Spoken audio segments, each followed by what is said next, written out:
ကျမတို့ရဲ့ဘဝကိုကျမတို့ကိုယ်တိုင်ပြန်ရွေးချယ်လို့မရဘူးပေါ့နော်အထူးဖြင့်ကျမတို့ယောက်ျားလေးမိန်းကလေးဖြစ်ခြင်းကိုရွေးချယ်လို့မရဘူးမိဘကိုပြန်ပြီးရွေးချယ်လို့မရဘူးကျမတို့ကြီးပြင်းလာတဲ့အတိုင်းဝိုင်းပေါ့နော်ဆင်းရဲခြင်းချမ်းသာခြင်းအဲ့ဒီအရာတွေကိုလည်းရွေးချယ်လို့မရဘူးဒါပေမဲ့ကျမတို့ရွေးချယ်လို့ရတာတခုတော့ရှိရင်ကျမတို့ရဲ့လက်ရှိပြစ္ဆုတ်ပံအချိန်ကာလကိုပဲဖြစ်ပါတယ်ပေါ့လူတွေရဲ့မျှော်လင့်ချက်ကဘယ်ပေါ်မှာမျှော်လင့်နေလဲ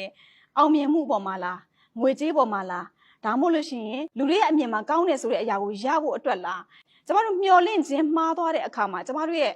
ဆုံးဖြတ်လုပ်ကန်ခြင်းတွေကလည်းမှားသွားနိုင်ပါတယ်ကျမတို့ရဲ့မျှော်လင့်ခြင်းကငွေကြေးပေါ်မှာလောကအရာတွေပေါ်မှာဆိုလို့ရှိရင်တော့ကျမတို့အဆက်ကွဲနိုင်တယ်ဝမ်းနဲ့နာကျင်နိုင်တယ်စိတ်သက်သာနိုင်ပါတယ်ဒါပေမဲ့ကျမတို့ရဲ့မျှော်လင့်ခြင်းကဖရားပေါ်မှာမျှော်လင့်မယ်ဆိုရင်တော့အဲ့ဒီမျှော်လင့်ခြင်းကရှက်ကြောက်စရာအကြောင်းနဲ့ကင်းလွတ်မယ်လို့ဖရားကတိပေးထားတာဖြစ်တယ်ကျမတို့ကထာဝရဘုရားကိုလည်းကြောက်ရွံ့မယ်ကိုးစားမယ်နှိမ့်ချခြင်းလည်းရှိမယ်ဆိုရင်ကျမတို့ရဲ့လောကအတ္တတာမှာအသက်ရှင်ခြင်းကအနှစ်သာရရှိတဲ့အသက်ရှင်ခြင်းအတိတ်ပဲရှိတဲ့အသက်ရှင်ခြင်းဂုဏ်အသရေရှိတဲ့အသက်ရှင်ခြင်းအဖြစ်ဖခင်ရဲ့ဘုန်းတော်ကိုထင်ရှားစေမှာဖြစ်ပါတယ်လို့ခွန်အားပေးပါတယ်။ရောက်စီတိုင်းဖျက်ရှိကောင်းကြီးပေးပါစေ။